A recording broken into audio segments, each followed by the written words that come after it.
Good afternoon, everyone. For those of you who don't know me, my name is Amanda Payne. I am the president and CEO of AMPLIFY Clearwater. First of all, I just want to say thank you so much for joining us today on this innovative virtual platform called Lunchpool. I'm going to introduce Alex Abel in just a few minutes and give him an opportunity to share a little bit about this platform and tell you how it got its start. But I want those of you to know on this call that this platform got its start right here in Tampa Bay. So nothing like utilizing a local homegrown entrepreneur by the Chamber of Commerce. So thank you so much for taking this adventure with us and experiencing this virtual platform with us today. I'd like to also, before I get started, just thank a few folks that helped make this event possible. First and foremost, thanks to the AMPLIFY team. We could not have pulled this off without the entire team. For those of you that know us, you know that we're lean and mean. We're a small team, but we all work very hard and are excited to bring this very dynamic discussion to you today. I'd also like to thank Johnston and Stewart for the role that they played in helping us to secure our speakers for this event. They are like an extension of our team, and I'm so grateful for Jeff, Amanda, and Anita and all their help that they provide to us on a regular basis, and to our business owners here in the Tampa Bay area, North Pinellas County. I'd like to thank our legislative sponsors. Alex, if you could go ahead and play the sponsor video while I thank our sponsors for this event.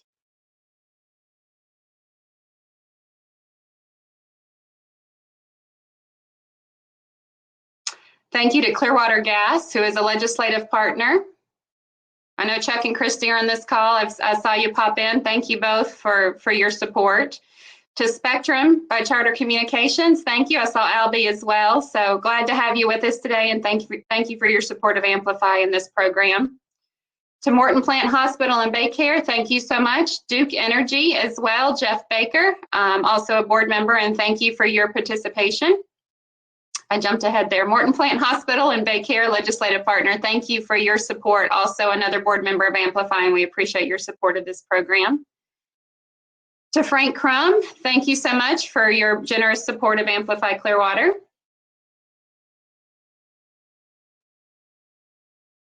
And last but not least, Habitat for Humanity of Pinellas and West Pasco counties. Mike, I saw you on the call, also another board member, so thank you so much for being with us today. At this time, I'd also like to thank and recognize our elected officials for joining us today. We have the Chief Financial Officer for the state of Florida, Mr. Jimmy Petronas.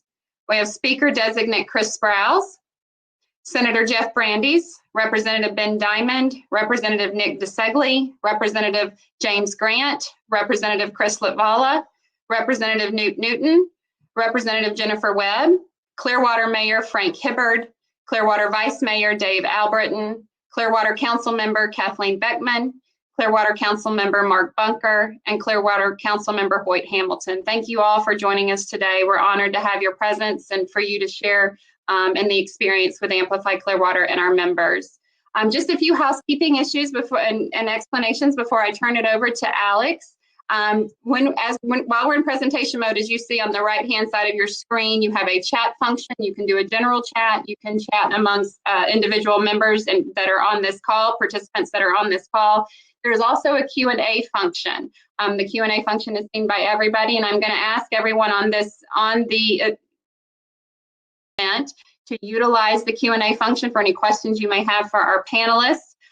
We will be speaking with and hearing from CFO Petronas first.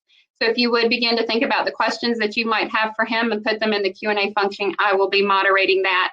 For after the CFO, we will move on to Speaker Designate Chris Sprouse. And again, think of questions as we enter his presentation that you might have for him. Following his presentation, we will then be joined by our senators and representatives for the balance of the event. So with that, Alex, thank you so much. I'd like to turn it over to you and just let you provide a brief outline of Lunchpool and how you got where you are today. Certainly. Thank you so much, Amanda, and thanks everyone for being here. When Amanda and the AMPLIFY team told me we're going to have the mayor, we're going to have the CFO of Florida, I told my wife, I said, this is wild. How did we get here? And so again, I dressed up even today. Usually I wear a t-shirt for these things, but this is such an important and distinguished crowd. I figured I'd have to dress up. I do still have my quarantine haircut, so I rocked my favorite hat here. But as Amanda pointed out, we got our start right here, or right there in Tampa, Florida. I'm in Tennessee right now, which is an amazing testament to the new technology that we can get around. We can meet together even though we can't be together. So we started, actually our first pilot was with a Clearwater company, Know Before, and we started at a Tampa-based startup weekend, and it's been a wild ride. We started in November of 2018, and here we are doing this with you guys. So as Amanda said, we do encourage interaction. When we go back into the tabled mode, my team will be hopping around to make sure your camera and mic are working. It's disabled during this section, but there is a Q&A section at the top of your screen, at the top of the chat window, that is. So make sure you click that and ask your questions. We'll address those live and in real time. So without further ado, I think we'll get Amanda to get us started. So thanks again, and thanks for joining us on our platform. Thank you, Alex. We appreciate you hosting us today and for your support of Amplify and our team, and kind of being also an extension of our team. So thank you so much. I'd like to now bring up Don Ewing to the stage.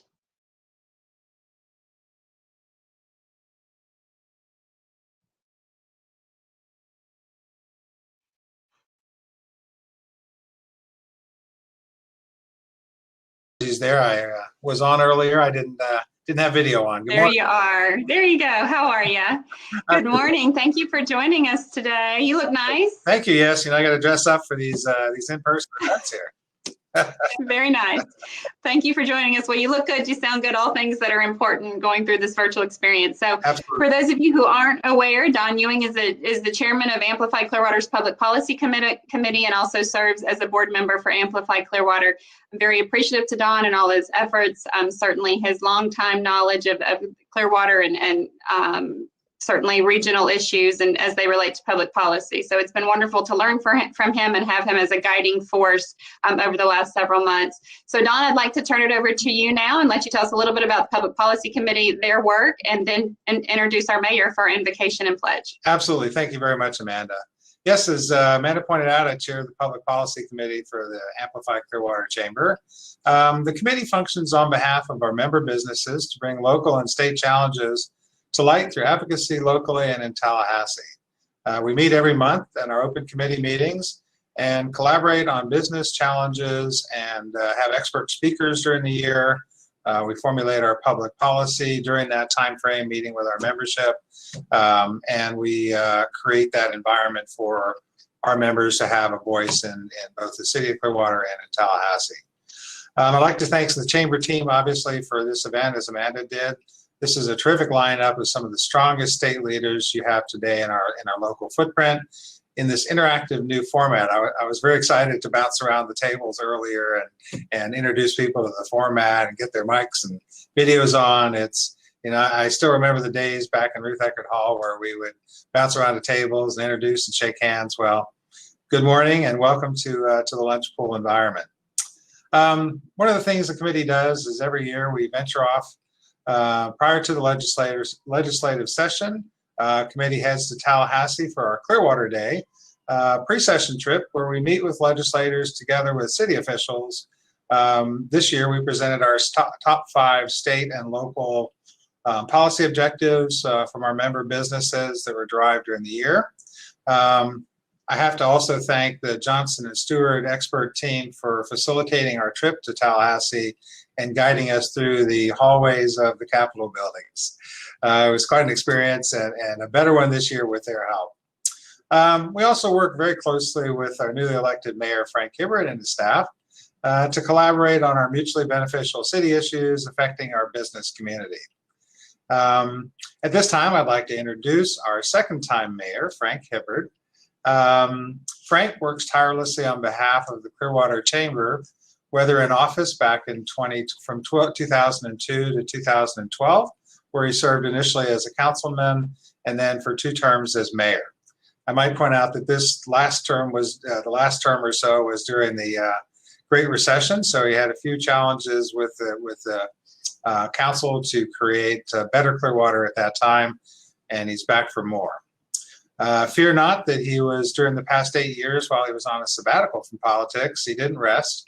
He was the chairman of the board at Ruth Eckerd Hall. He was vice chair of Clearwater Marine Aquarium, a board member at Homeless Empowerment Program, and a school board member at Calvary Christian College. Mayor Hibbard was awarded the Tampa Bay Partnerships Award for Regionalism twice, and the recipient of the Suncoast League of Cities Award, INSCO Award for Leadership. Frank is a graduate of Leadership Pinellas in '99 and Leadership Florida back in 2007. Frank and his wife Teresa helped elevate Clearwater businesses and residents to navigate the unclear future as Clearwater becomes more than the #1 beach in the country.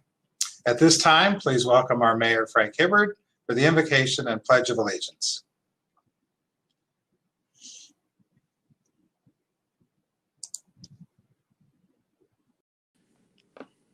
Thank you, Don, for that very kind introduction. Welcome, everybody. I want to thank Amplify for putting this together and persevering through COVID. Business, government does not stop because of this pandemic. We need to continue to move forward. So I thank all the organizers and all of our legislators, and they're giving us their time so that we know what is going on in Tallahassee that affects all of our lives. So we appreciate that. If you could all bow your head and pray with me. Thank you, Lord, that we can still gather today. We look forward to being together soon in person. I pray for our legislators that you may give them wisdom and discernment, perseverance through this time. We ask that they have vision. We ask that they have open ears and open minds. We pray for those fighting COVID and those that are caring for them. I ask that we be mindful of those around us and take care of each other physically and mentally. Grant us an extra portion of patience. We pray for healing in our nation, knowing that all people are created in your image, and we should follow your command to love one another as ourselves. Now we turn this time together over to you and ask that it may be beneficial to our entire community. I ask these things in your holy name. Amen. Will you join me in the pledge? I pledge allegiance to the flag of the United States of America and to the republic for which it stands, one nation, under God, indivisible, with liberty and justice for all.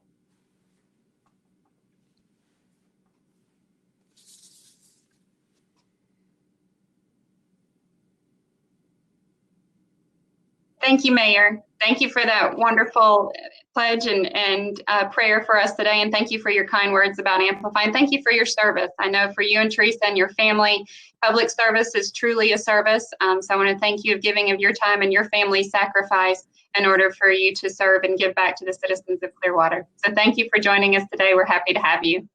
Thank you, Amanda. At this time, Alex, I'd like to introduce Chuck Warrington.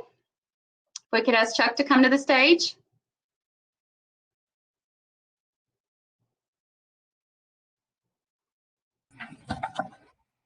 Hello.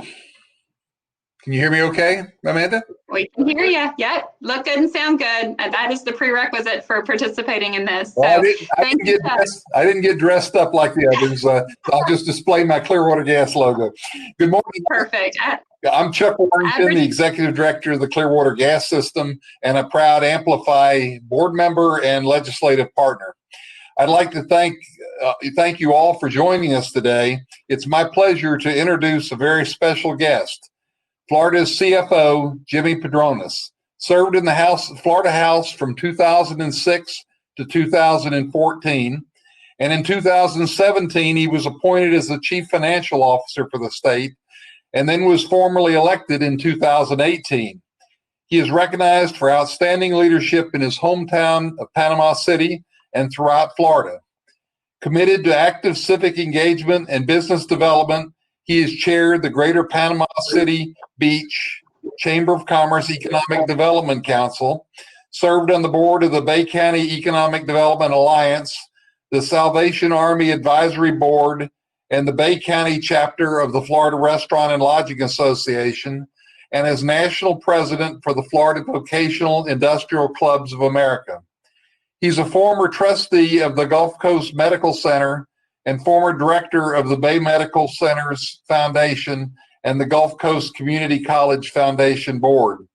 Without further ado, it is my honor to welcome Chief Financial Officer Jimmy Padronis to speak with us today. Hey there, how are y'all? This is that Siri listening conversation. All right, at all. Anyway, thanks so much for having me. This is exciting. The virtual convention lunch table event. This is a treat. Honored to join y'all. Amanda, thank you for everything. Chuck, thank you for that warm introduction. You know, I was kind of funny. We'll get to see as every different speaker comes up who's got the best internet. I'm convinced that Frank had the best internet so far. His image was pretty good, but again, all seriousness, we're an honor to be able to help you on behalf of the Department of Financial Services in my office, and looking forward to joining you. So let me give you a little bit of a snapshot. Most people are trying to figure out what the Department of Financial Services is, what the state CFO's office does. And I tell people affectionately, I get to be the state's business manager. I keep the trains running on time. I pay every bill in the state, trustee retirement fund of the state's investments. So we keep up a lot of the financial side of things, and then we do a regulatory side where we do insurance fraud investigations. We license every insurance agent in the state. We regulate our funeral homes. So I mean, it goes on and on and on as I get to be the treasurer for the state, keeper of the check, balance the checkbook every night. But over the last 100 days, Florida has had some. COVID-19 has changed a lot of our normal. It's affected loved ones in ways that are going to be forever challenges, as we have loss of loved ones. We have had loss of jobs. We have loss of economic output. When you look at the state of Florida's dependence on tourism and the service, you know, over 77% comes from that sales tax revenue off of those entities. And I look at the backyard of Pinellas County and how critical tourism is to your market. In Northwest Florida, Panama City, as tourism comes to a halt in the state of Florida and hotels are not being filled, resorts aren't being filled, you know, restaurants then don't have diners, and that whole ripple compounding effect we have had ultimately to the state's revenues. A loss of revenues of $2 billion in the last 100 days and sales tax, and it's tough. It's tough, but look, you've got incredible legislative leadership. I'm a huge fan of Speaker Designate Chris Sprout. You know, there's a lot of things that people necessarily may not know about Chris, but one of the things I admire about Chris the most is his focus on family, small business, the challenges that people make in their backyards, and he takes those experiences back to Tallahassee with him, and he leads with them. He makes decisions with them. He sets policy by that. There's not a trip that I haven't met to his office that Shannon's not there with him, and I value that. I value that as somebody who is being real about the decisions that are going to affect everyday Floridians, because we're families, we're small businesses, we're retirees, we're entrepreneurs. So as you build that out, what Chris brings to the table, you know, you're incredibly fortunate to have him being your proxy as we move forward through the next 2 years of his leadership. You've got another guy there by the name of Jeff Brandis. Now he's a handful. Jeff and I had the honor of serving together in the House, and passionate about his principles, his issues. He goes all in, guns blazing. And he doesn't give 80%. He gives about 125% to every one of those issues, even if sometimes he may be the sole, advocate for him. He's a believer. He does his homework, and you know what? Independently thinking, but an asset to the debate, an asset to the policymaking process. I look forward to working with him over the next couple years, especially this coming year, as he has been such a leader when it comes to the concerns that small businesses have with COVID-19. We are in uncharted waters. We're dealing with an unseen enemy that we've never dealt with before. And there's going to be businesses out there that are going to do everything humanly possible. They're going to pass and follow CDC guidelines, Department of Health guidelines. They're going to do everything by the book. Just last week, I was out with my wife for her birthday. I decided to take her and do a little bit of shopping, and we had a store we wanted to go into. Well, before we could even enter that store, they had an individual up front, passing out masks, taking temperatures, and this is what the extremes that this store was going to in order to ensure that it was a safe environment for their employees and their customers. Now, again, and this was also a way to build consumer confidence. Is that going to extremes? I don't know, but it's definitely what they felt like they needed to do in order to ensure the customer was going to have a safe experience and keep the cash register ringing. So at the same time, you would think with a business going to that level of thoroughness, that they should be pretty much, probably immune to any type of litigation. This is a concern that I've got. As long as businesses are doing right by the safety of their citizens and their employees, we should be able to give them the peace of mind to move forward and keep people employed and keep this incredible economy running. You got Nick DeSigli. Nick actually has the honor of having my aunt in his district. Nick, thank you for your leadership. And then in the greater Tampa Bay area, but honored to have him back in the Florida House. Chris Latvala, known him since he was a legislative assistant for your other great senator, and Ed Hooper. You've got so many great legislators. I guess you're getting Wingate Newton back, Jennifer Webb, and then you got Ben Diamond. So round out, you got a great delegation that comes up to Tallahassee. But, just as you said a few minutes ago about making the trip to Tallahassee during the legislative session, you've got to come up frequently. You've got to come up and advocate. You've got to make sure that we all are being held accountable as we are advocating for policies and principles that we intend to make a difference and a better in the state and your household and your business. You need to make sure that we're listening, and you need to make sure that we're active and pursuing those things that make your businesses more prosperous. To touch on a little bit what Amanda and I were talking about ahead of time is the liability issue. It's a big deal to me. The past 100 days has been extraordinary. The challenges our families, our businesses have been going through. And hopefully this year we'll see some movement on legislation that will give peace of mind to those small businesses that are doing everything they can to succeed. When the state of Florida, like I said, when the cash registers don't ring in our small businesses, which is the backbone of our state, when they don't have effective commerce, ultimately it affects the state's ability to do business. Thank goodness to, like I said, to the leadership of all those legislators that I mentioned. This past year, the legislature had over $2 billion in what's called our rainy day fund. This is unspent money. This is money that was not budgeted. So this is what we've been operating off. This has been a disaster. It's been a crisis. So this is the type of event that we plan for. Now, in addition to that, we also have the budget stabilization fund. That's the money that's buried in the backyard that basically only one person knows where it's at. It's very hard to access, but it's another $1.4 billion that is there. It's very punitive if the state touches those dollars.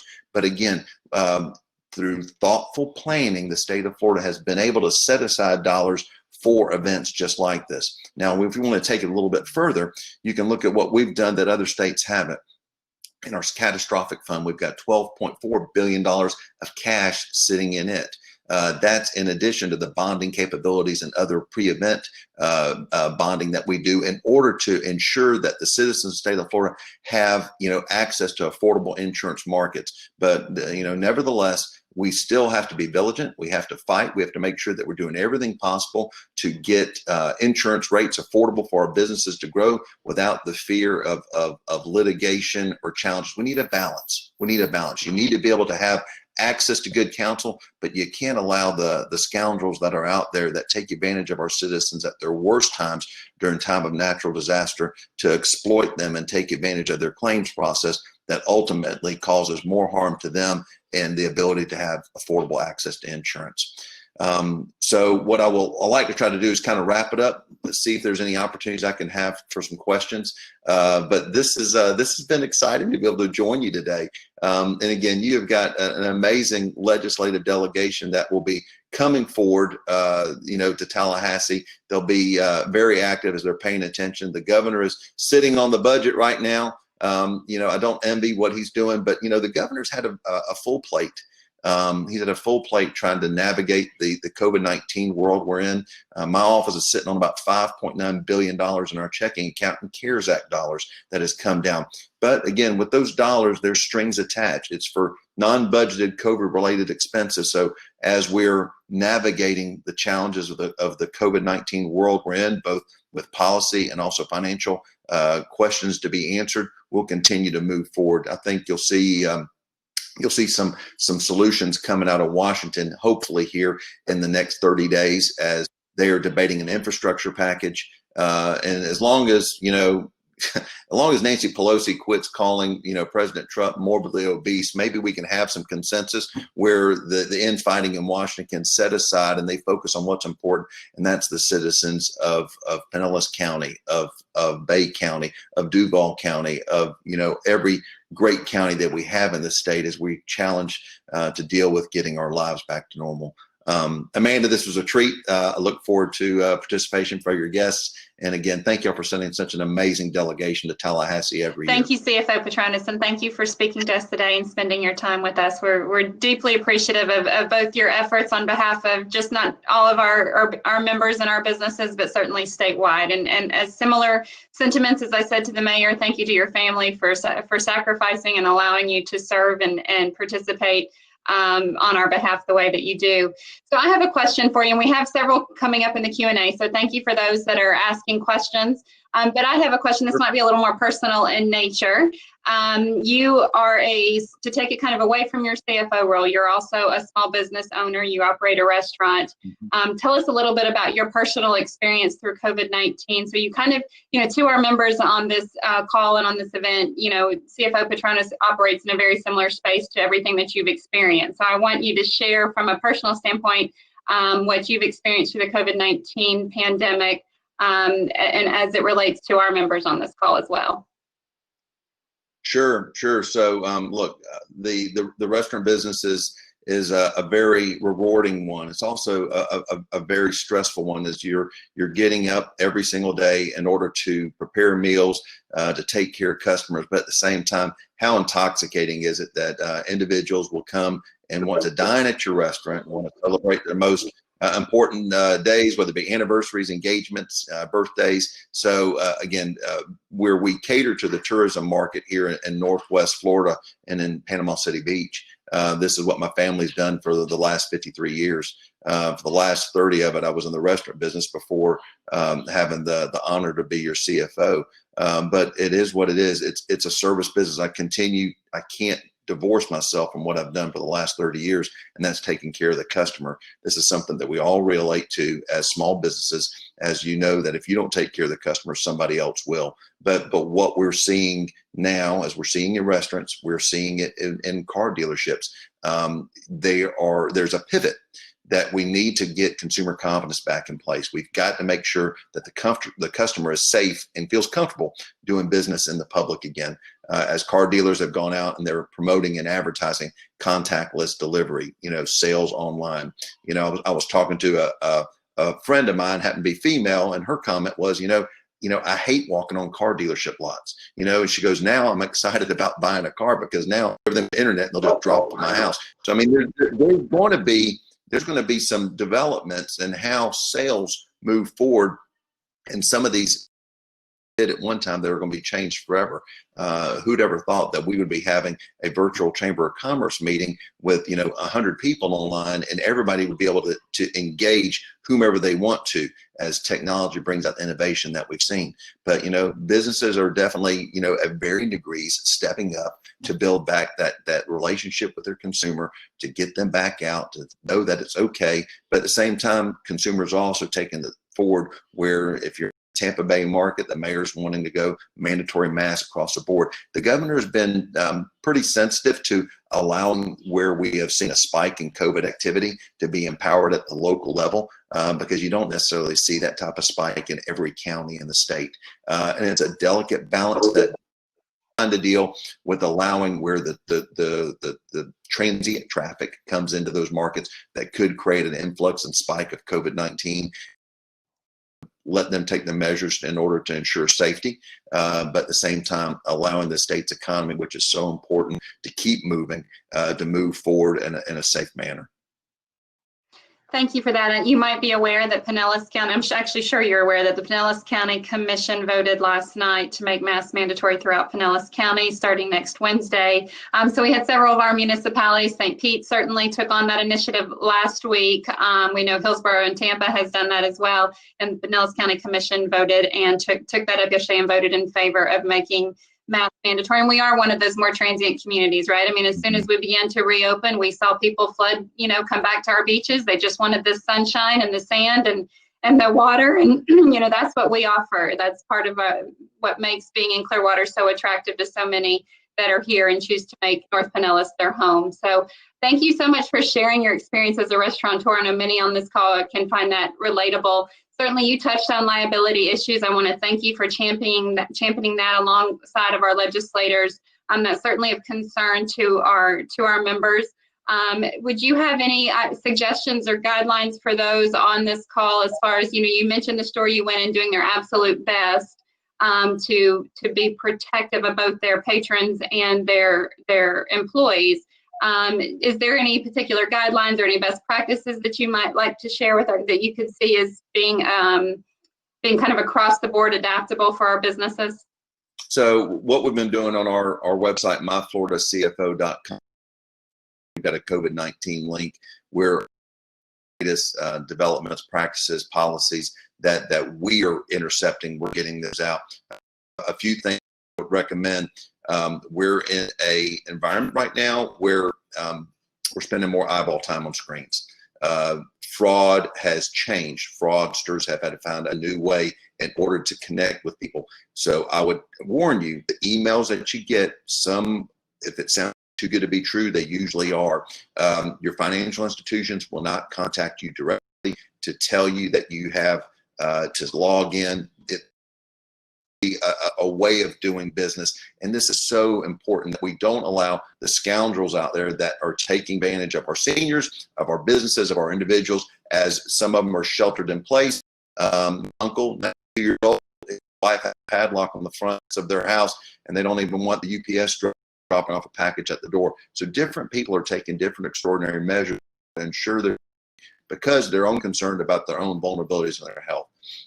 So again, the fraudsters out there are not stopping. They're continuing to try to do this. I had a Zoom call yesterday with a South Florida Chamber of Commerce, and the Zoom call was bombed with a lot of things that were inappropriate. But this is the world we're living in right now. So again, err on the side of caution. If it sounds too good to be true, it's going to be too good to be true. Don't be taken advantage of. And lastly, as a little bit of a good. I'm remiss if I don't plug our fltreasurehunt.gov. That is our own unclaimed property website. You should check it out. We gave out in the month of April $25 million. Hillary Hollery's on the line with us today. Also, Hillary is my program manager for the Tampa Bay area. She's amazing, very effective. I encourage you, use her like a rental car. Make sure she does anything and everything you need to do on behalf of your small business, and we want to be an asset and a resource to you. And if you find something on our fltreasurehunt.com website, your name, your business, what have you, Hillary will help you navigate that in order to make sure we reunite you with what is in our vault. Thanks so much. Thank you, CFO Petronis. We appreciate you being with us today. I will echo your sentiments on Hillary as well. She's an absolute delight. So I've enjoyed getting to know her and having her plugged into the chamber. So thank you so much for having her as a resource in our area. We appreciate you joining us today. Thank you so much for your time. And we hope to see you soon. Please let us know if there's anything we can do to support you. Thanks so much. Thanks for joining us. Thank you so much. I hope you all enjoyed. Please continue to use the Q&A function. I will kind of field them as we go through, just for, some of the questions I will change and make them, adaptable to the conversation. I will also probably hold some of them maybe for legislators or those that they're more relevant towards. So please continue to utilize the Q&A function, and we'll leave those questions up there so I can ask those for others that might be presenting as well. So thank you again to the CFO, to your team. Thank you so much for joining us. We appreciate you being with us today. At this point, I'd like to introduce Albie Kaminsky. Albie is a Senior Manager of Government Affairs in Florida with Spectrum. And Spectrum is one of our legislative partners. They join us throughout the year in our legislative endeavors and efforts. So I'd like to call on Albie now to introduce our next speaker, who is Speaker Designate Chris Sprouse. All right. Amanda, can you hear me? Or can everybody else hear me? Awesome. I'm going to take that one as a yes. So thank you, Amanda. This is I know everybody has said this who's preceded me on this, but this is what a cool platform. I know that these are definitely challenging times for everybody, but the way that the Amplify team has just brought everybody together through this innovative platform and through many other ways, it's really something that is very commendable, and I think that a lot of people throughout the country could replicate here. So it's pretty impressive. I mean, even to the detail of having the American flag going on in the background for the pledge. So that was pretty cool, and even to have CFO Petronis coming on here, this was very, very well done. But I'm here again. My name's Albie Kaminsky. I work for Spectrum, and CFO Petronis, if you're still on the line, thank you for the shout out of who's got the best internet. Hopefully everybody is using their high speed, low latency internet with Spectrum right now. So that would be ideal here. But it's my privilege here today to introduce our next speaker, Speaker Designate Chris Sprouse. I met Speaker Sprouse back in 2014 when he was first elected to the Florida House. I was serving as a legislative aide to Representative Jay Trump, who actually succeeded CFO Petronis over in Bay County in Panama City.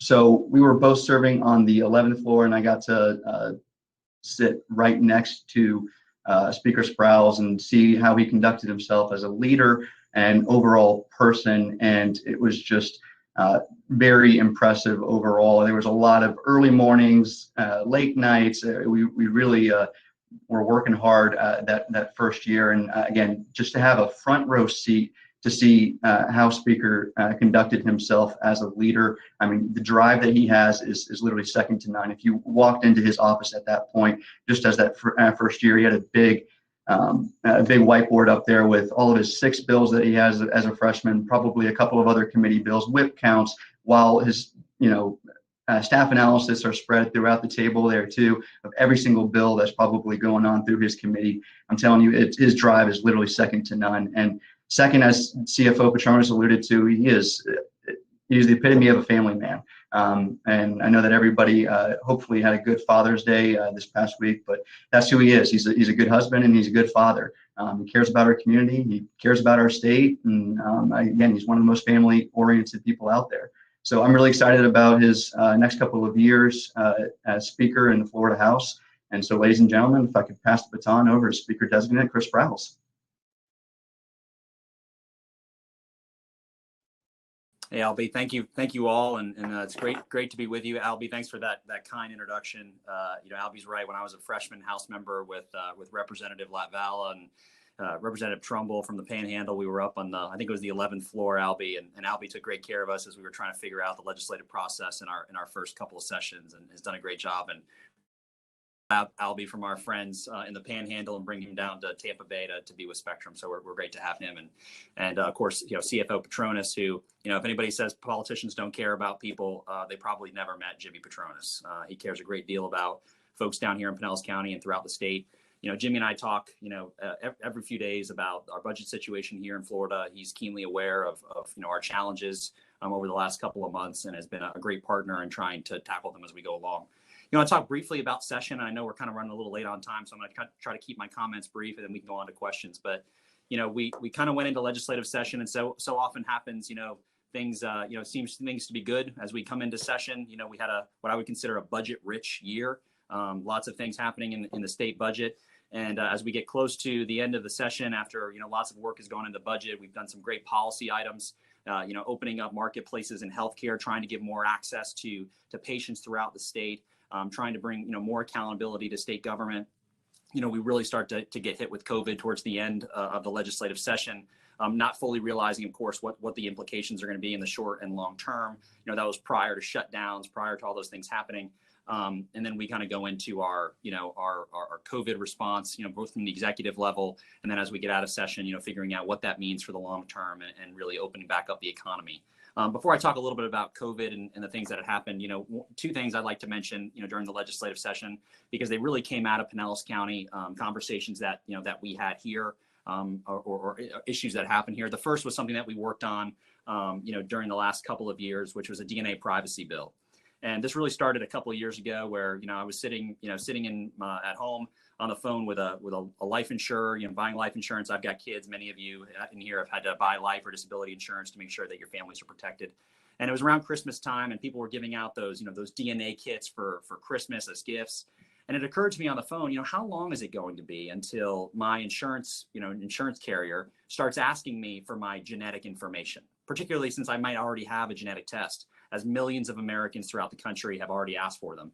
So we really went on, we looked at it, and we realized that there was a massive federal loophole that while your health insurers can't ask for your genetic information, it is wide open for a life or disability insurer to do that. So I got with our CFO Petronas and members of the legislature, including the ones who are here with us today in our delegation. And we went on a crusade to make sure that we would be the first state in America to pass a bill to protect people's genetic information, to protect their genetic privacy. I mean, the genetic code, our genetic information, our genetic code is the new wave of privacy in the United States. And we passed that bill, and if signed by the governor, it's been sent to the governor, it'll be the first thing like it in America, and we'll have protections for people in the country. And the second thing really came out of, working with our partners, particularly at All Children's Hospital, about patient culture surveys.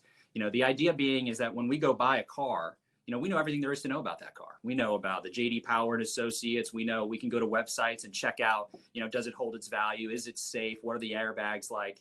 But we know very little when we go to a hospital about the quality of care that we're going to get. And basically what the bill calls for is for a series of questions to be asked of people who work at a hospital. So for example, a nurse who works in a cardiac ward. Would you recommend that a patient or a family member have a cardiac surgery here at this hospital? What are the answers? Because we have studies that show that it's a great snapshot of quality. But as Floridians, maybe many of us in this room, we know hospital CEOs, we might know nurses or doctors. We have somebody we can call, but a lot of people don't have that. So we worked on that for several years, and that's finally passed. Is also being sent to the governor, so we're optimistic about that. I want to talk about COVID. We got into the COVID response. I think the governor's office did a great job, particularly in the nursing homes and the ALFs, of trying to contain and get testing kits and maintain the breakouts there. They also went into obviously a series of executive orders that shut down the state for periods of time, shut down business for a period of time, and you've seen that begin to reopen. One of the governor's plans there was to put together a task force, which he did. I was on the task force. Senate President Designate Simpson was on it from Pasco County, and tried to come up with a plan on how do we begin to reopen the state. And you've seen that plan kind of be phased in over the last several months. And as you all know, there's significant challenges that still exist, with COVID, and is being monitored, on a daily basis. I've been on the phone, for several hours, thanks to, Corcoran and Johnson, Johnson and Stewart, who were on the call, who helped us set up a call with the infectious disease experts at Johns Hopkins in Baltimore. Spent a lot of time talking to them about what are the questions that we know the answer to on COVID, and what are the questions that, unfortunately, we're not going to know the answer to for the foreseeable future, like when we'll get a vaccine. So, that's been very helpful in planning that reopening as well, and we continue to monitor it. I would praise people like Jared Moskowitz and Governor DeSantis, who, really went out and stocked up on masks, stocked up on ventilators, had 25,000 to 35,000, hospital beds ready at any given moment to amp up if need be. But as you know, that those challenges continue to be an issue in our state and are being monitored. One of the probably the worst things that happened during the course of COVID was our unemployment, which I think the governor had called it a jalopy of a system. I think that's true. It broke down on Floridians, and that was a significant challenge. I think as you look now, you've seen millions of people, or millions and billions of dollars have been paid out, but continues to be a problem in a plague system. The House, the Florida House, on a variety of issues, has kind of been an agent of accountability, and we're going to find out what happened, why it happened, and who's at fault. That's something that's a responsibility of the legislature, and we look forward to doing. I want to give you some good news, and then we'll go into questions. I think the good news is this: we have significant challenges on COVID.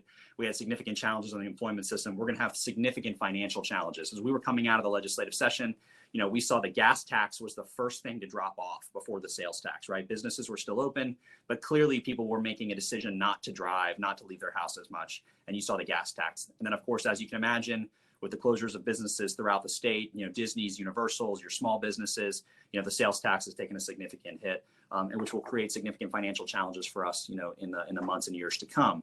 I think the upside for us as Floridians is that as we come into this pandemic, we are a top 5 business climate. We're the top investor in transportation and infrastructure. We have a AAA bond rating. We have billions of dollars aside in reserves. So when you look at the fiscal health of states throughout the country, Florida is at the top of those states when it comes to fiscal health. And what I believe, and what I think the CFO Petronas believes, and probably some of our legislative delegation members, is that we will recover financially from this pandemic quicker than a lot of our counterparts throughout the country as a result of that. We also have the benefit that when people finally do get to the point throughout the country where they get to take a vacation, I don't think they're going to come out of it and say, let's go to Michigan. I think they're going to say, let's come to Clearwater Beach, let's go to Florida, let's go to a place where there's sunshine, and certainly we're a destination for that. So I do believe that we're going to come out of this quicker than ever. I also believe that there are going to be innovations that come, whether it's something like this platform that we've never used before, but now we're in a situation to use, or innovations throughout K-12 and the private marketplace and in the public sphere and government that will come out of this, that will make us better in the future. So with that, I'll kick it over to questions, and I appreciate you all being here.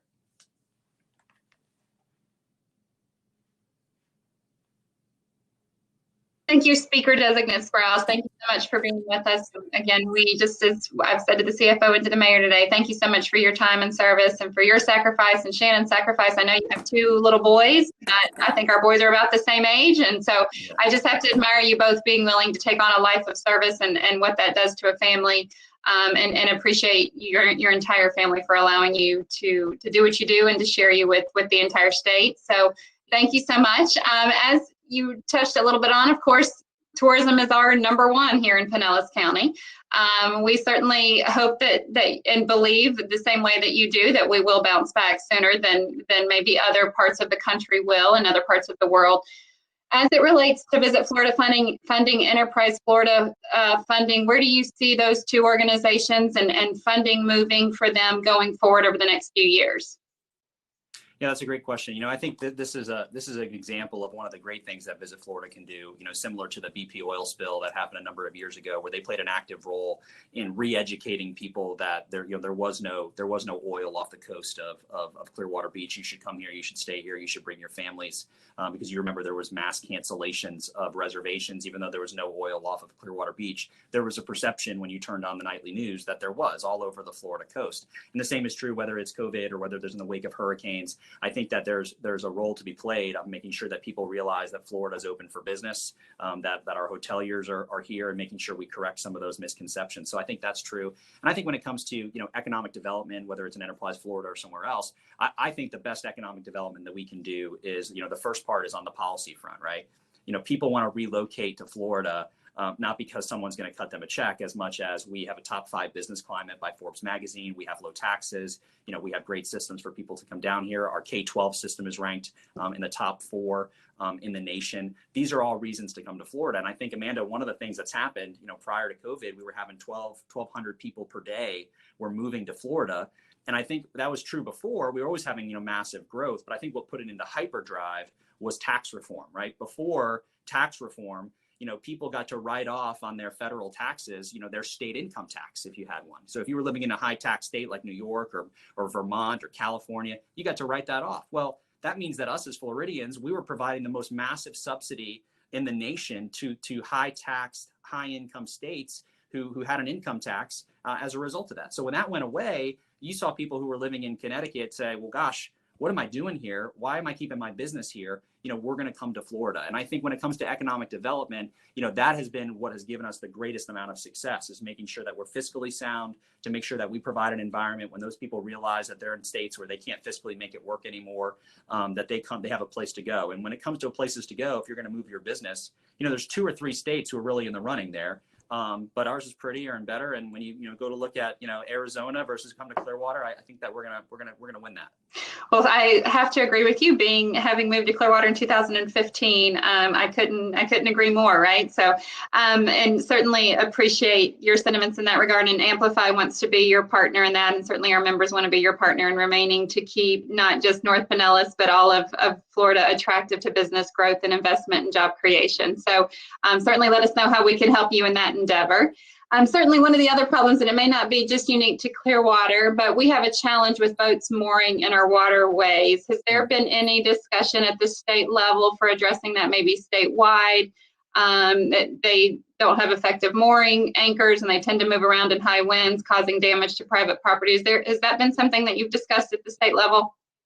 It really hasn't been something that's come up. It came up a couple of sessions ago for one island, particular in the Panhandle, but nothing specific, and one in Miami that I think comes up periodically, but never as a statewide thing. I think for the most part, that's been something where it's such a local issue that we've tried to look to the locals to say, hey, what is the issue? Does this really need a state response? I saw David Albritton, who had submitted that, and I've driven by on the water past Clearwater, so I know exactly what he's talking about, and certainly the danger that could provide to private property. So I think that there's certainly a real concern there, and just like we want people to not have wakes in zones where it can damage people's docks and property, the mooring can have the same risk, particularly if we have high winds and bad weather, which of course sometimes we do. So certainly something we take on a case by case basis, but I'd be real cautious about some sort of statewide regulation on mooring, because the state's so different. What might work in the Keys might not work off the coast of Clearwater. Right.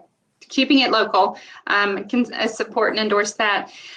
You might be able to see these other 2 questions here, but I'll go ahead and read them off to you. Is there going to be any new regulations to protect our data similar to GDPR?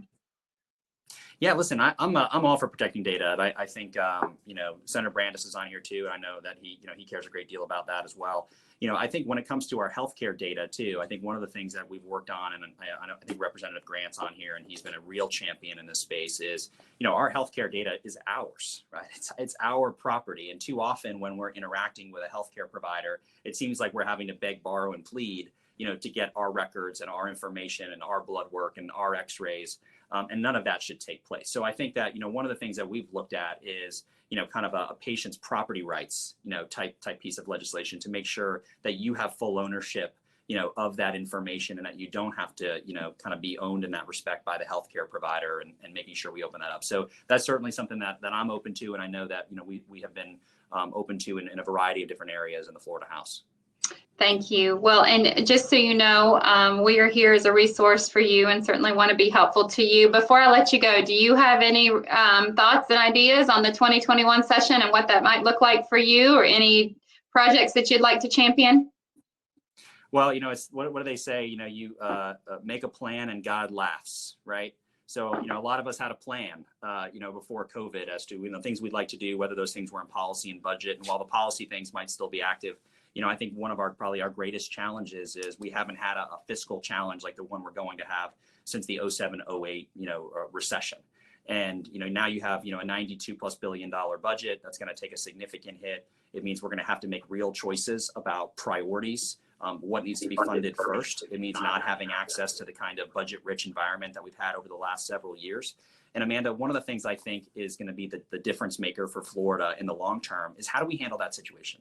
You know, in 07, 08, they came in, they did some really tough things. They went to a Medicaid managed care model as a way to try to control spending in healthcare, which makes up, over a third of our state budget between, healthcare and then another third in K-12 spending, which was overseen by Representative Latval this last session.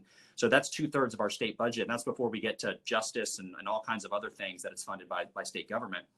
But what they did do is they found ways in which to, contain spending, to prioritize. And what they didn't do, and I think the didn't do is just as important as the doing, is they didn't make reckless choices, right? They didn't start going out and racking up debt and issuing bonds on things that aren't necessary. A road is necessary.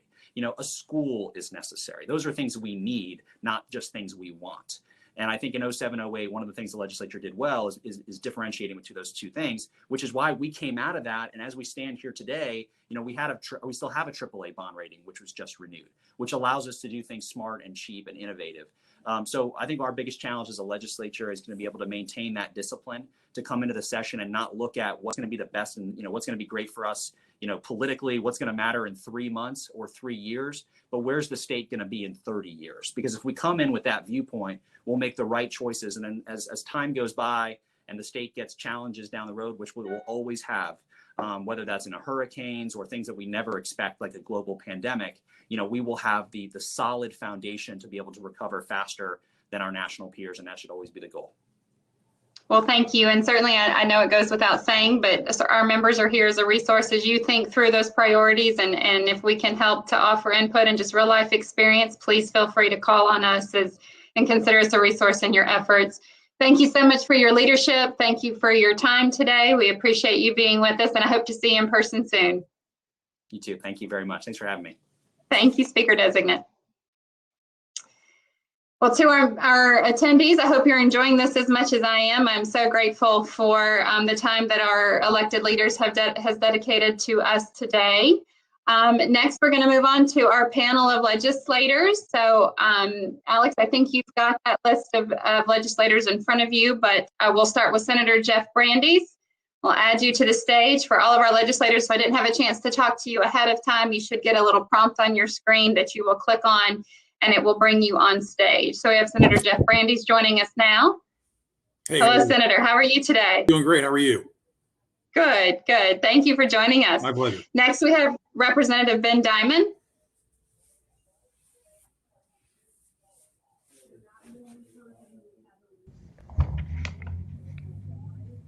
Morning. Good morning. Thank you for joining us. Thanks for having me. Next, we have Representative Nick DeSegli.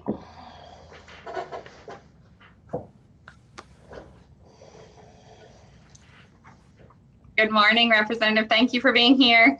Thank you for having me. Next, we have Representative, I know that we had some challenges with Representative Jamie Grant. I'm not sure if he had some scheduling challenges, so we will move on to Representative Chris Latvala.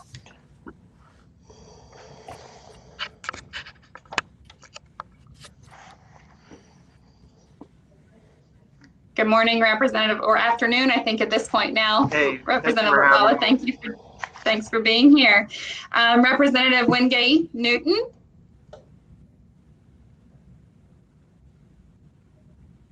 Good morning or good afternoon. Hello. Am I muted? Oh yeah, good afternoon. Nope, you're good. We can hear you. Thank you for joining us this afternoon. I'm going to continue to say this morning. My brain needs to adjust. Representative Jennifer Webb. Let's see if we can fit one more person on screen here. There we go. Good afternoon, everyone.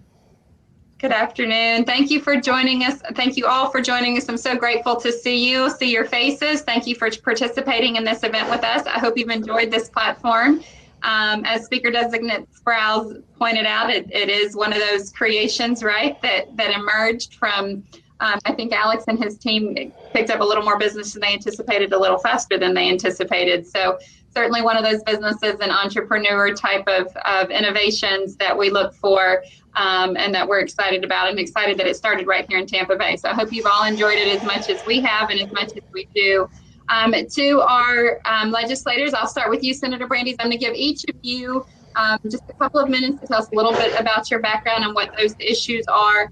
After Senator Brandeis, we'll move on to Representative Ben Diamond and kind of work our way around from there. So, Senator Brandeis.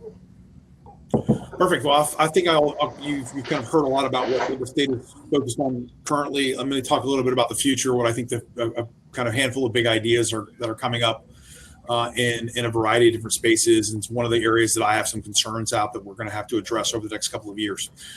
So if you think about the world of transportation, the world is getting more shared, it's getting more electric, and it's getting more automated. We see these things playing out over over a very large scale. The biggest shift you and I will see over the next decade is really the shift towards electrification. The state has done some work on that this year in planning for a more electric future in the transportation space. Very exciting to see us begin to think through how to plan routes, electric charging, those types of things as it relates to the future of electrification, because that's the most immediate thing you're going to see, other than the changes you've seen with the shared economy, Uber and Lyft. Clearly, COVID has had an impact in how we live day to day. We're seeing a lot more delivery of products and services, specifically, with Shipt or Instacart, those types of services. Those things aren't going away post-COVID. People have now adapted their lifestyle around those technologies. So I think we need to be thinking and be thoughtful about going forward, how we adjust as a state to encourage those or to adapt towards those.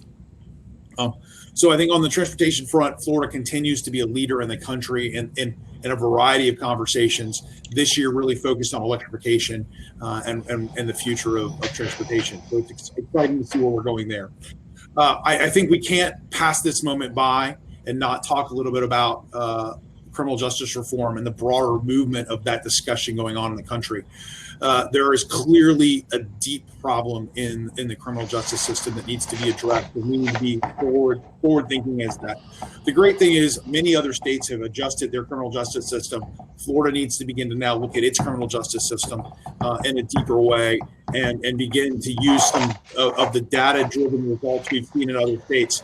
We don't have to be the tip of the spear in criminal justice reform. We can follow what we've seen play out in other states and begin to utilize their best practices and bring those to Florida. Florida incarcerates almost 100,000 people every year in our prison system. 85% of our prisons are not air conditioned. So imagine, living in your house and how uncomfortable that is when it's not air conditioned. Now imagine 150 other people living in the same room with you. So we need to begin to address the criminal justice system, the prison system as well, and make some meaningful changes. I think that's if there's one thing that comes out of Mr. Floyd's death, it's that we have a deeper understanding of the growing enormity of problems inside the criminal justice system. So we're going to continue to focus on that. The third and the major area of concern that I have right now, and I think you're going to begin to feel it in a much more palpable way over the next 6 months, is the growing pressure on insurance in the state of Florida, specifically property and casualty insurance. You heard the CFO talk a little bit about liability insurance, and we've drafted a piece of legislation to try to provide some liability protection for businesses that are complying with the guidelines as it relates to COVID-related issues. We think it's already an issue we're beginning to see. I've talked to homeowners associations that are refusing to open their pools because their directors and officers in liability insurance will not cover it. All of the new reinsurance treaties that have come out have basically an exemption for any type of COVID or pandemic-related event. So your underlying property insurers are going to be giving you new forms and new forms that reflect that they're just not going to insure your property for COVID-related issues, especially homeowners insurance. But I would imagine that will matriculate into business insurance as well. And that's causing a ripple effect, because businesses now are faced with this catch-22. Do I open myself up to exposure on the insurance front for COVID, or do I keep my business closed, keep my employees laid off, and try to sustain this for God knows how long? And so they're really struggling with both of those positions. Because God forbid somebody leave a salt shaker on the table, somebody touches it, they get COVID, they can trace that back to that business. And now all of a sudden they're facing a lawsuit for those types of activities. So it's a challenging environment for the business community. I'm a small business owner as well, completely understand the challenges businesses are facing and the heightened the heightened issues going on there. But the big challenge in property insurance is that you're going to see this year with reinsurance pricing specifically, the reinsurance costs have gone up by about 20 to 40% for underlying homeowners property insurance. What this means to you is about half of that will be passed along in rate. So you can expect, as I have received, my property insurance went up 26% this year. I think you're going to see that begin to hit Floridians pretty hard, probably in the September, October timeframe, as the renewals start coming in and the price increases start really taking a hit. And frankly, we're just not prepared. When you tell somebody who's a senior or on fixed income or a young family that you're going to have to pay between $500 and $700 more, and that's on the low end or kind of on the average, but potentially much more than that for property insurance in a given year, you're for the exact same or less coverage, you're going to see a visceral reaction. And I think that will flow to the legislators that are going to be charged to doing something on this. Frankly, I'll tell you, I think that the legislature, not the House so much, but the Senate, has been really a hindrance to us making some really needed improvements in the property insurance market. If you think about the one thing that is the Achilles heel of the Florida real estate market, it is the ability to buy insurance at a reasonable price. And that's something that I think the legislature is going to have to address, both on the predominantly on the homeowner side, but ultimately on the business side as well. Wonderful. Thank you, Senator. Thank you for those insights and updates. Representative Chris Latvala, would you take it away next for us? Sure. Thank you very much for having me. My name is Chris Latvala. I'm honored to serve House District 67, which is the Clearwater and Largo area. I currently serve as the subcommittee chair for the Education Pre-K through 12 Appropriations Committee in the House. So I'm charged with the big chunk of the budget. And this year, one of the main things that we tried to accomplish was a pay raise for teachers. We settled on a $500 million pay raise that made it into the final budget that is sitting on the governor's desk. So we are waiting to see what he does with the budget in the next week or so. So education issues is something that I've been busy with the last couple of years, as well as child welfare issues, and most importantly, a bill called Jordan's Law that many members of the delegation have helped with. That was a bill that we filed as a result of the tragic death of Jordan Beliveau in Largo, as well as other children in the Tampa Bay area. And what that bill does is it gives a notification system for law enforcement officers when they come in contact with somebody who is subject to a child protective investigation, which was important in baby Jordan's death. It also makes Florida the first state in the country to have brain injury training for child welfare workers and others on how to detect a possible brain injury in a child under the age of 6 years old. And it also sets up a pilot program to bring in more caseworkers for these vulnerable children into circuits like ours in the Tampa Bay area to lessen the caseload. And so I've been busy with a lot of issues affecting our children the last couple of years. Looking forward, as was mentioned previous, I think a lot of the focus will be on the economic impact on COVID-19 and how we deal with that as a legislature. Wonderful. Thank you, Representative Latvala, and thank you for being with us today. Representative Nick DeSegli, thank you so much for joining us. We appreciate you being here as well. Would you like to provide us with an update of what you've been working on and what's important to you? I sure would. I really appreciate the opportunity for being here. It's great to see so many familiar faces.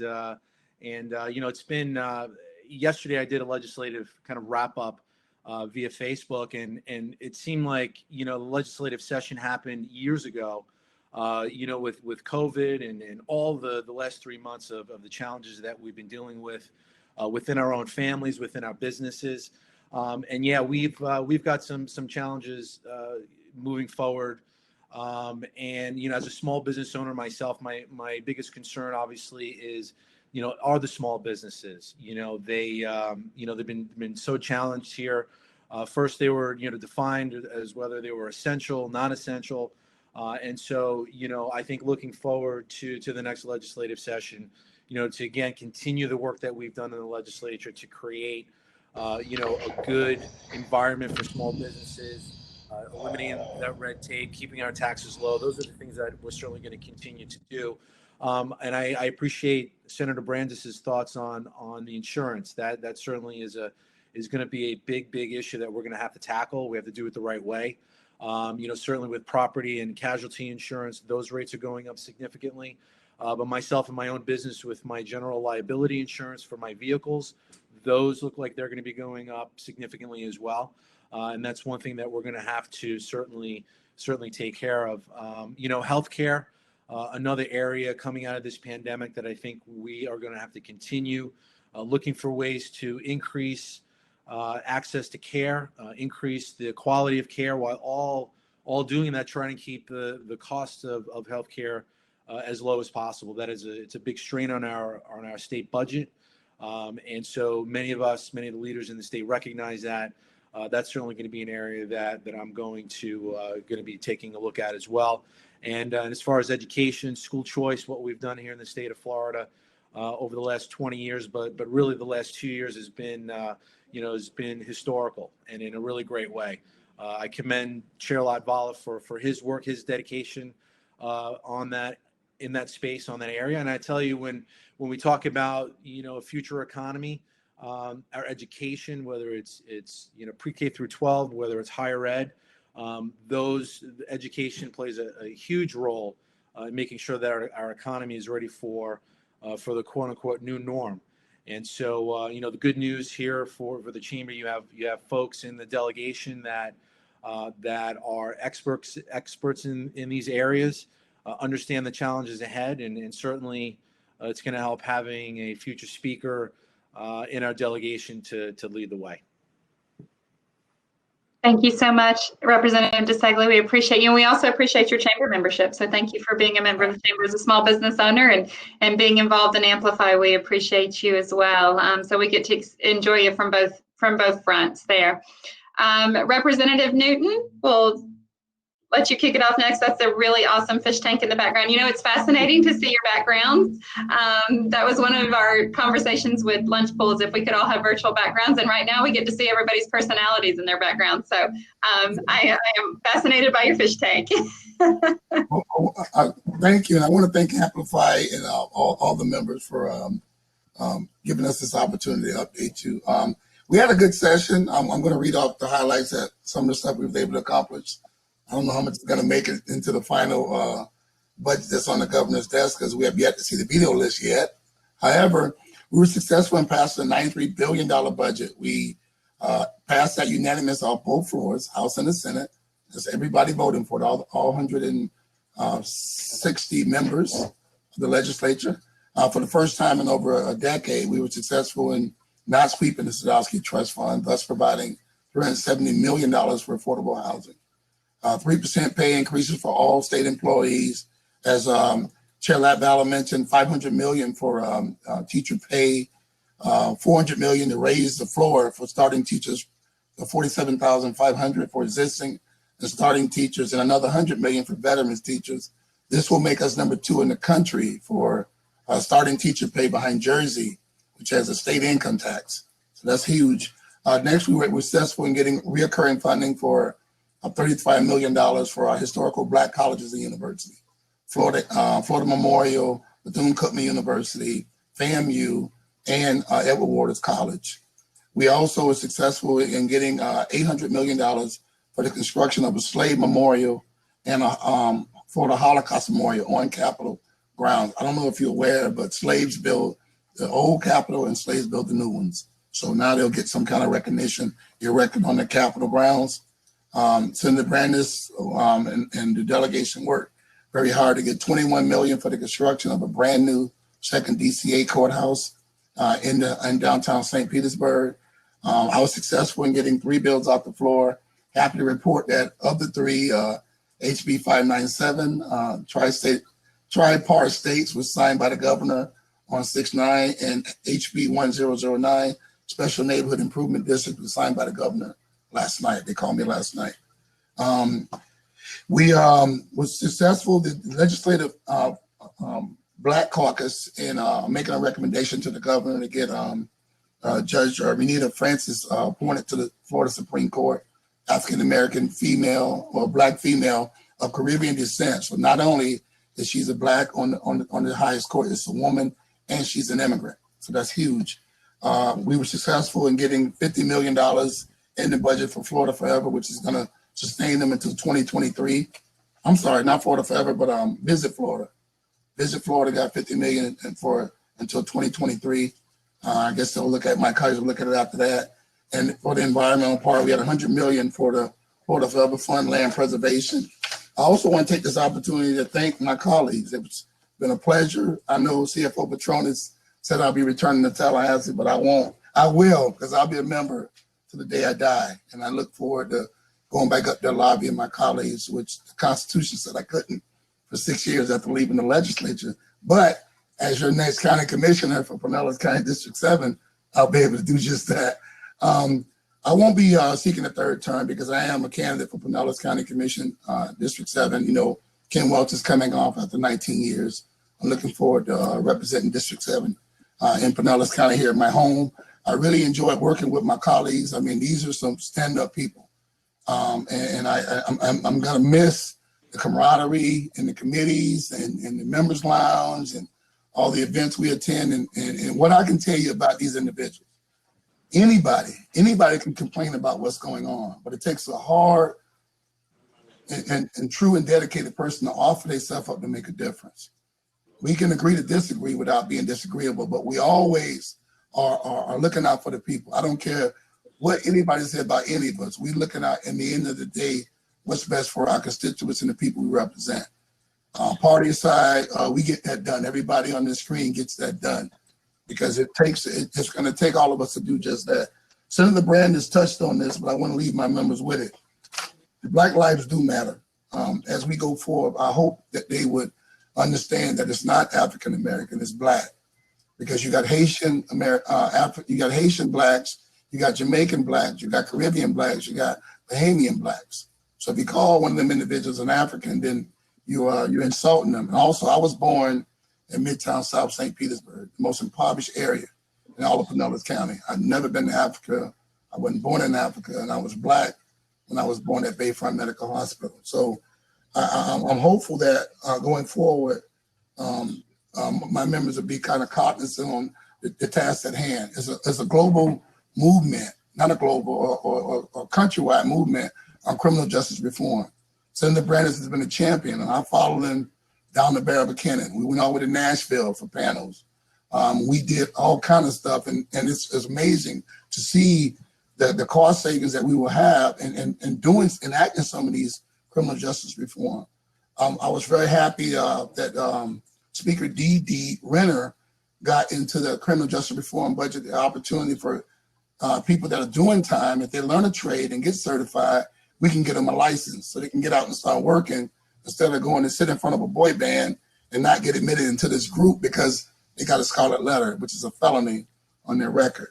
I just hope that we will find ways to look at our Constitution, look at our laws, look at our policy as it pertains to the disparities that they have as it pertains to Black people, because they're there.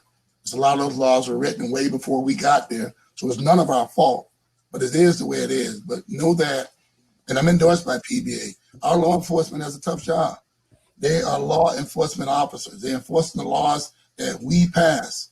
So if it's not a law that they're pulling you over or detaining you with, then that's violation of your civil rights. But they do a good job of what we have, but we have got to provide that guidance. We have to look at those laws to make sure everything is fair and equal to everybody involved.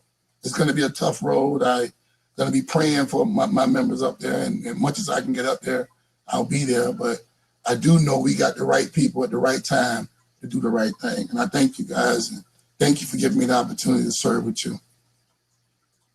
Thank you so much for joining us today. We appreciate your remarks and appreciate you participating in the panel today. Representative Webb, if you would unmute your microphone, and I will let you go next. For those, just for quick housekeeping for our panelists, when you turn off your mic and your camera, it removes you from stage. So we have to put you back on stage. So please don't turn off your camera. It'll take you off the stage. So Representative Webb with Representative Diamond, there you are. Happy to have you back, Representative. If you would, Representative Diamond, just follow Representative Webb's remarks and we'll start Q&A. For those on the call, if you would begin, I've seen a few questions come in the Q&A box. If you would continue to present any questions you may have for our legislators. So thank you so much, Representative Webb. We appreciate you being here with us. Oh, thanks, Amanda. What an amazing format. This is pretty exciting. I had the opportunity to go from table to table beforehand, and it was super cool. So y'all, my name is Representative Jennifer Webb. I represent Southeast Pinellas County. So I have 12 cities from Seminole all the way down to Fort DeSoto, all the way over to Pinellas Park, Lillman, Kennis City area. It's a pretty sprawling district, and I am honored to serve with the Pinellas delegation. We actually work very well together to get a lot of important legislation moving. And I can, off the top of my head, I can think of a policy that each of my colleagues passed last session that I was super proud of and that I was completely invested in that policy solution. And so thank you all. My session was from my vantage for House District 69, what I did was I just listened to local businesses and families to pull together not only my platform, but also policy solutions. And then, you know, worked really hard during the last 2 sessions to see what we could get passed. And the results were pretty good. Over the past 2 years, my first session, I'm a freshman, I was able to get 7 of my 12 policy solutions passed into law. And this year, just last week, the governor called me and said that he signed my long-term care bill. This was a bill that I passed with, that I worked on with Senator Albritton to make sure that we're reducing the wait time for long-term care facilities through just creating efficiency. So it costs the taxpayers nothing, and it benefits the consumers a great deal and Floridians a great deal. So now their wait time when they go into long-term care, instead of being weeks, should be days. And so that's a solution that I was really proud of, and that's an area that I'm going to continue to work on with Senator Albritton. Senator Brandes and myself were able to work on some environmental policy with the leaky laterals, and he also inspired me to get involved with the Florida Insurance Guarantee Association and reforming that so that our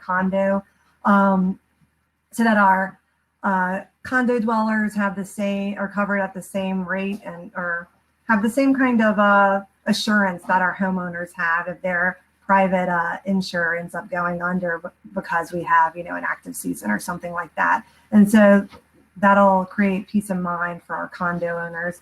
I was also able to work with our sheriff and the Speaker D to get some Juvenile Baker Act reform done. And this basically, the newspaper Tampa Bay Times has shown how we Baker Act a great number of kids from our public school system, and that's not the best first intervention for mental health. And so we worked to make sure that there was a bunch of processes between, hey, this kid is demonstrating some problems, to let's Baker Act this child, or let's call law enforcement, because law enforcement is actually the one that initiates the Baker Act. And so those are some bills that passed this year. I was able to bring home knock on wood, and I don't even want to say it out loud. So I'll just say that I was able to bring home a good deal of money for my district for infrastructure projects and for inclusive classrooms by helping Park to expand their classroom settings. And we'll see, you know, we haven't gotten the veto list from the governor yet, but right now that did pass the House, and I'm proud of that. Going forward, I think that Senator Brandes was correct. We're really gonna need a concerted effort to focus on on insurance. Also, the unemployment insurance system, I think we're gonna have to look at moving forward. Healthcare, especially now that folks are out of work, and so many people do get their health insurance through their workplace. We're gonna have to see what that looks like and how we can help people during this healthcare crisis. And I am just I'm privileged to have served. Somebody asked about voting ordinances. I picked up the baton where that Representative Diamond passed me in terms of working through an ordinance that would basically get out nearly derelict votes. And we were able, I worked on that this year with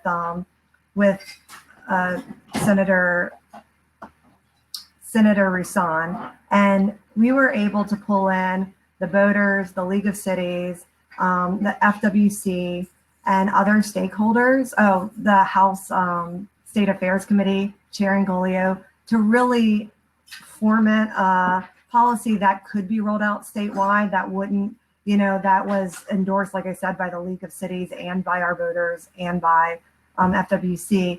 Unfortunately, the clock ran out on this policy, but we're going to see that again this coming year, either as a standalone bill or as part of a larger FWC package.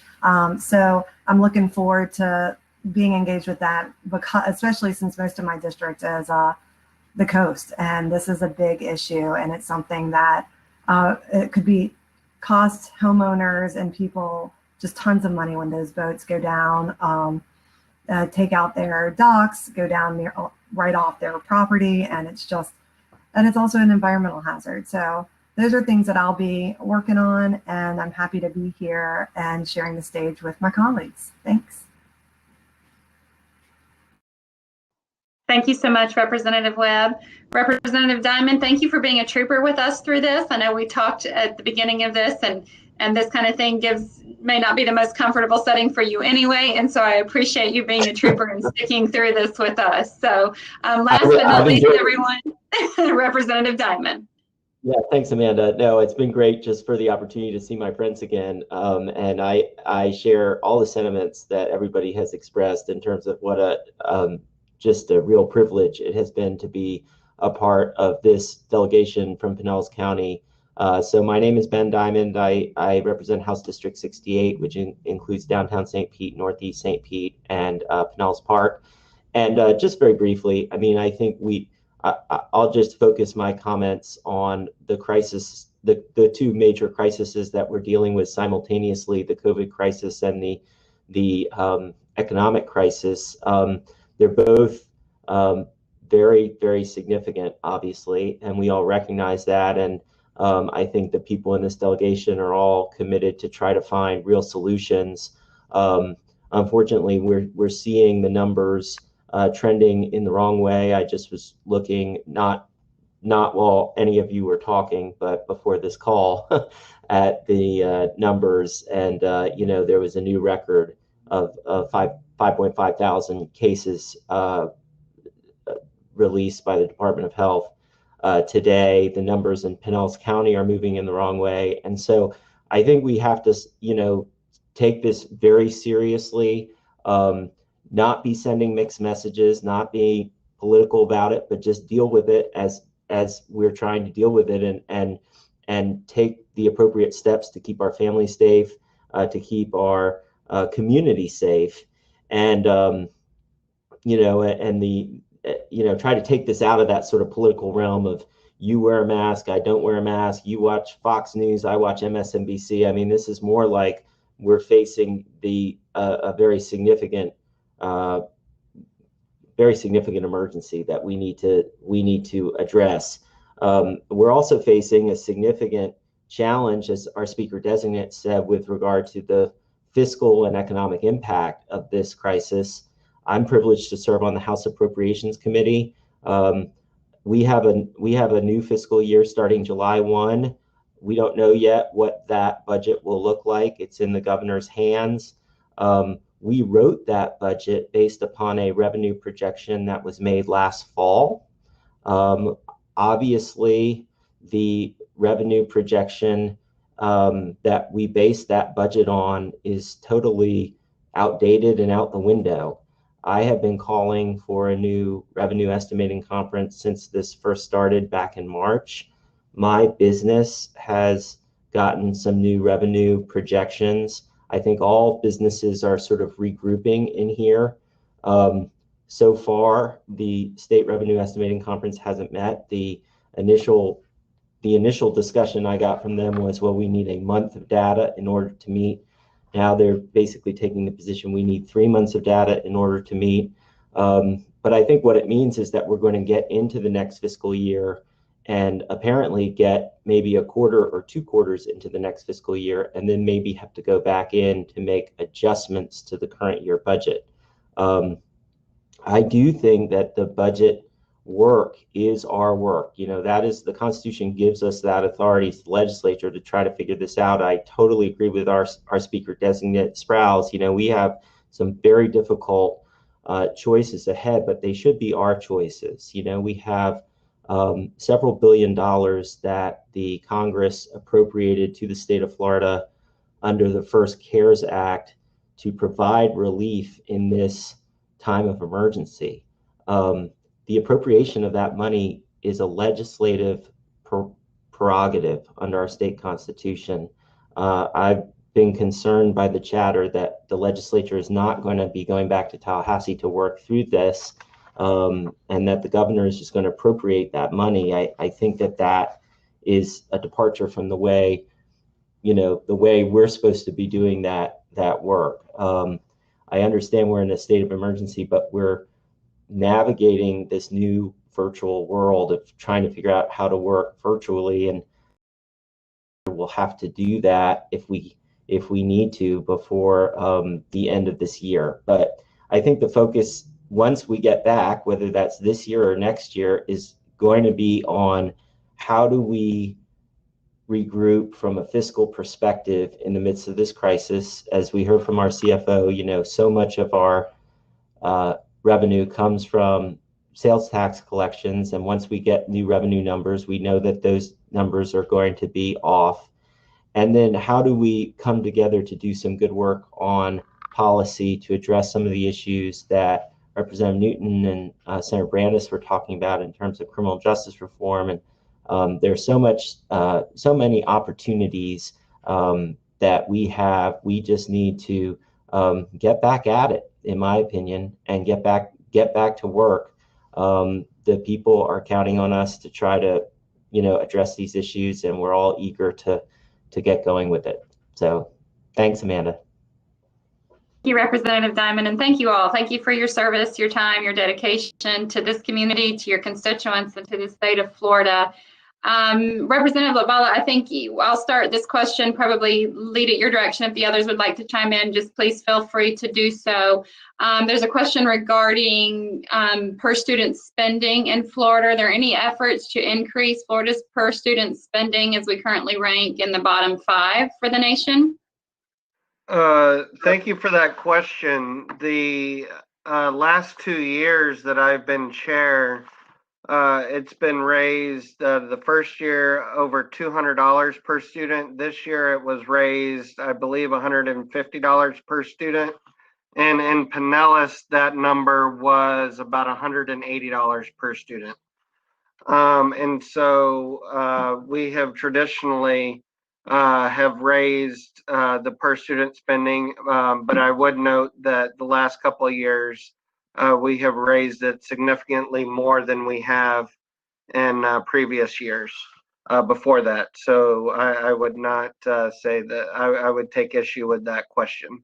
We've also raised the school safety dollars, and especially important, we've raised mental health spending in schools the last 2 years, and really since the tragic shooting in Parkland in 2018.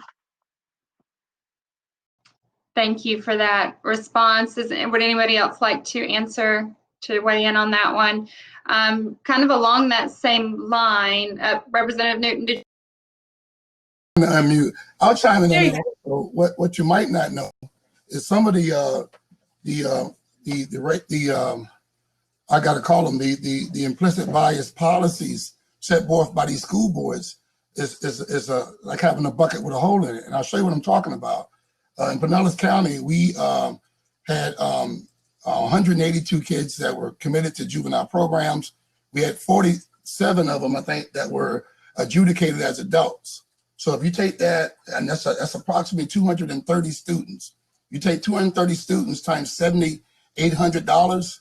That's a 1.7 million leaving that, because the general fund says once a student is committed to a commitment program, the general fund is to transfer the money from the last school district in which the child attended into the Department of Juvenile Justice. So they got policies in place that's bleeding them dry that they need to look at, because what happens is most of those arrests that you see, those kids that get sent to commitment programs are Black kids, 60 to 70%.